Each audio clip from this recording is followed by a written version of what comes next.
नमस्ते बच्चों, कैसे हैं आप। बहुत दिनों बाद आप सबों के सामने प्रस्तुत हुआ हूँ और माफ़ी चाहता हूँ इतने वक्त नहीं आ पाया। चलिए आज फिर से शुरुआत करते हैं। तो हम आज बात करेंगे क्लास 7 का पहला चैप्टर सिविक्स का यानी नागरिक शास्त्र का, जिसमें हम आज लोकतंत्र के विषय में पढ़ेंगे।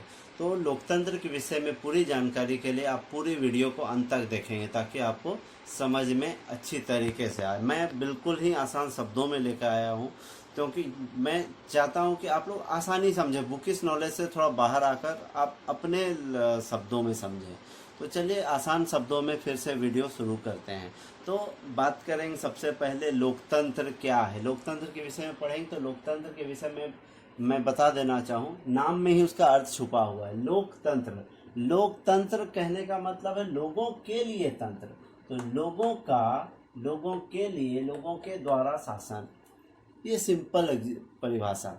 लोगों का, लोगों के लिए, लोगों के द्वारा शासन, तो ये बहुत ही सिंपल है। तो ये जो परिभाषा किसने दिया था, ये अब्राहम लिंकन ने दिया था। किसने दिया था? अब्राहम लिंकन ने। ठीक है, ये अमेरिकन राष्ट्रपति थे। तो इन्होंने लोकतंत्र के विषय में बताया। तो लोकतंत्र क्या है हमने ये देख लिया, ये सिंपल हुआ। अब हम बात करेंगे धीरे धीरे इसके लोकतंत्र के बारे में थोड़ा विस्तार से जानते हैं। तो लोकतंत्र यानी कि जनता का शासन, लोगों का शासन, गण का शासन, जो भी है ये जनता के द्वारा संचालित होगा। तो इसमें भागीदारी कैसे, लोग कैसे भाग लेंगे? तो लोग दो प्रकार से भाग लेते हैं, एक प्रत्यक्ष और एक अप्रत्यक्ष। प्रत्यक्ष मतलब जो सामने सामने, सामने सामने कहने का मतलब अब तो मैं बता रहा था कि जनता की भागीदारी कैसे होती है। ठीक है, तो जनता की भागीदारी प्रत्यक्ष होती है और अप्रत्यक्ष भी होती है। प्रत्यक्ष कैसे होती है? जो जिसमें जनता स्वयं भाग लेती है, जिसमें जन प्रतिनिधि का चुनाव जनता खुद करती है। ठीक है, जन प्रतिनिधि का चुनाव वो खुद करती है। और अप्रत्यक्ष चुनाव क्या है? जिसमें वो खुद नहीं चुन सकती है अपने प्रतिनिधि को, प्रतिनिधियों को, हमारे चुने गए प्रतिनिधि उन प्रतिनिधि को चुनते हैं। इसके विषय में थोड़ा मैं बाद में, यहाँ मैंने लिखा है, बता दूं थोड़ा सा।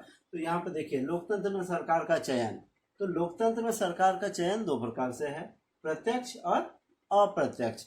प्रत्यक्ष कहने का मतलब जिसके लिए हम खुद वोट डालते हैं। बच्चों, आप आपके माता पिता वोट डालने जाते ही होंगे, आप जानते ही होंगे। तो आपने देखा होगा कि चुनाव वगैरह होता है, तो चुनाव में जो हमारे विधायक चुनते हैं, हम लोग सांसद चुनते हैं, उसके लिए क्या हम लोग डायरेक्ट वोट डालते हैं। आपके पिताजी या मम्मी जाती है वोट डालने और वहाँ पर वोट डालती है। वो हमें पता होता है कि इतने सारे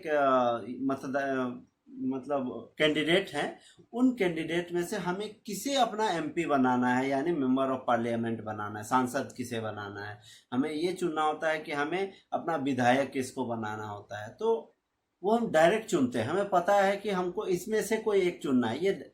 ये क्या हो गया? प्रत्यक्ष चुनाव हो गया। इसी में एक और चुनाव है अप्रत्यक्ष चुनाव, जिसके लिए हमारे जो ये प्रतिनिधि हैं, जो एमपी हैं या एमएलए हैं, ये लोग चुनते हैं इनको, जैसे कि राष्ट्रपति को, उपराष्ट्रपति को। संसद भवन में बैठक होता है, इसमें राज्यसभा, लोकसभा के जितने भी सदस्य हैं और मंत्रिमंडल के सदस्य लोग, सारे लोग मिल करके राष्ट्रपति या उपराष्ट्रपति के चुनाव में भाग लेते हैं। उसमें हम लोग डायरेक्ट भाग नहीं लेते हैं, हमारे चुने गए प्रतिनिधि भाग लेते हैं, इसलिए वो अप्रत्यक्ष चुनाव है। तो अप्रत्यक्ष चुनाव में कौन कौन आ जाते हैं, किसको चुनते हैं? राष्ट्रपति और उपराष्ट्रपति को चुना जाता है। और प्रत्यक्ष चुनाव में एमएलए और एमपी। तो भारत में दोनों प्रकार का चुनाव होता है। ठीक है, तो चलिए वापस आते हैं अपने टॉपिक में। तो हम बात कर रहे थे प्रत्यक्ष चुनाव जिसमें जनता स्वयं भाग लेती है, और अप्रत्यक्ष चुनाव जिसमें जनता के प्रतिनिधि भाग लेते हैं। ठीक है, क्लियर है। अब हम बात करेंगे कि भारत में लोकतंत्र का विकास कैसे हुआ। ठीक है, लोकतंत्र कैसे आया और इसकी लोकप्रियता कैसे कैसे शुरुआत हुई। तो भारत में इसके बहुत पहले से कुछ सबूत नजर आते आ रहे हैं, लेकिन सबसे पहला पता चलता है भारत में लिच्छवी और वज्जी गणराज्य। इसके विषय में आपने शायद सुना हो, आपने गौतम बुद्ध या महावीर का नाम सुना ही होगा। तो वो लोग जो थे इसी गांव से संबंध रखते थे, उनका जन्म इसी लिच्छवी गणराज्य और वज्जी गणराज्य में हुआ था। उनके समय उनके राज्य में लोकतंत्र या गणतंत्र हुआ करता था। बाकी सब जगह तो ये राजतंत्र था, लेकिन इनके राज्य में गणतंत्रीय शासन व्यवस्था थी। ठीक है, तो यहाँ गणतंत्र यानी लोगों का तंत्र, और राजतंत्र मतलब राजा का तंत्र। जहाँ राजा शासन करेगा वो राजतंत्र, जहाँ लोगों का शासन हो, लोग अपने शासक खुद चुने, वो लोकतंत्र या गणतंत्र होता है। ठीक है, तो ये भारत की स्थिति होगी।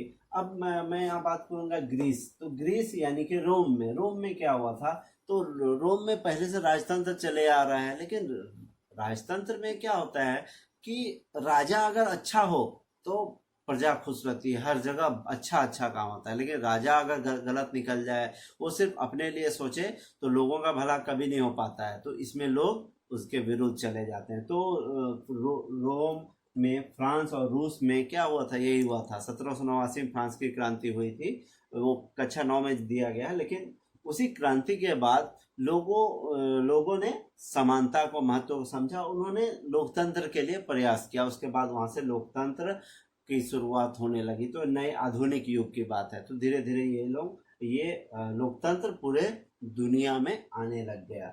अभी तो लगभग पूरी दुनिया में लोकतंत्र है। अभी भी कुछ ऐसे जगह हैं जहाँ पे लोकतंत्र नहीं है, लेकिन फिर भी बहुत सारे जगहों पे अब लोकतंत्र आ चुका है। ठीक है, अब हम बात करते हैं कि भारत में जो लोकतंत्र आया, या लोकतंत्र में क्या है जो लोग उसको पसंद करते हैं, क्या है। तो भारत में नहीं, लोकतंत्र में क्या होता है, लोकतंत्र में लोगों में समानता होती है, सब मिलजुल कर रहते हैं। ये, और इसमें हम लोग अपना शासक का चुनाव खुद करते हैं। मान लीजिए हमको जो शासक पसंद नहीं आ रहा, उसको हम लोग हमारे पास उसको हटाने का क्षमता है। यहाँ पे इनडायरेक्टली देखा जाए तो जनता ही शासन करती है, राजा एकमात्र प्रतिनिधि होता है जनता का। तो ये लोकतंत्र में ही हो पाता है। लोकतंत्र में ही अपना विचार को अभिव्यक्त कर सकते हैं। विचार अभिव्यक्ति की स्वतंत्रता जो है लोकतंत्र में ही पाई जाती है। मेरे मन में जो विचार है मैं प्रस्तुत कर सकता हूँ, चाहे राजा सही हो या गलत हो, उसके विचार में हम अपना तर्क दे सकते हैं। तो ये सब लोकतंत्र में ही संभव है। तो इसलिए लोकतंत्र को ज्यादा पसंद किया जा रहा है। ठीक है, अब हम बात करेंगे, मैंने ये बताया था प्रत्यक्ष और अप्रत्यक्ष चुनाव। तो भारत में जो होता है, प्रत्यक्ष के लिए एमएलए और एमपी, और अप्रत्यक्ष के लिए राष्ट्रपति और उपराष्ट्रपति का चुनाव होता है। इसी में कुछ ऐसे देश का नाम मैं बता दूं, स्विट्जरलैंड जो है, वहाँ पे प्रत्यक्ष चुनाव होता है। वहाँ क्या होता है, लोग इकट्ठे होकर अपने प्रतिनिधि का चुनाव करते हैं। आपके पुस्तक में दिया गया है, देखिए यहाँ पे आप देखेंगे स्विट्जरलैंड में प्रत्यक्ष चुनाव। स्विट्जरलैंड में देखिए, यहाँ पे एक बड़े से मैदान में बहुत सारे लोग खड़े होते हैं और अपने प्रतिनिधि को चुनते हैं। ये यहाँ का प्रत्यक्ष चुनाव। ठीक है, तो आप देख लीजिए, ये प्रत्यक्ष चुनाव। तो भारत में तो हम लोग वोट डालते हैं प्रत्यक्ष चुनाव के रूप में, और हमारे प्रतिनिधि उनके प्रतिनिधियों को चुनते हैं, वो अप्रत्यक्ष चुनाव हो गया। ठीक है, और यहीं पर देखिए ये संसद भवन दिया गया भारत का। इसी में लोकसभा और राज्यसभा के सदस्य लोग बैठते हैं और अपना विचारों को प्रस्तुत करते हैं। ठीक है, तो ये इसमें हमने जाना। तो अभी हम इतना ही पढ़ेंगे। नेक्स्ट पार्ट में मैं आप सबों के लिए भारत में लोकतंत्र कैसे स्थापित हुआ उसके विषय में बात करूंगा। तो मैं इसका नोट्स भी आपको इसके डिस्क्रिप्शन के नोट्स में लिंक में डाल दूंगा, उस पर आप क्लिक करके नोट्स को भी लिख सकते हैं। अगर आपको मेरा वीडियो पसंद आता है तो इसको लाइक करें, सब्सक्राइब करें और शेयर करना ना भूलें, ताकि आपके दोस्त भी इससे पढ़ सकें और ज़्यादा से ज़्यादा जानकारी ले सकें। चलिए, आपको कैसा लगा वीडियो कमेंट में ज़रूर बताइएगा, जो कमी लगे वो भी बताइएगा। धन्यवाद।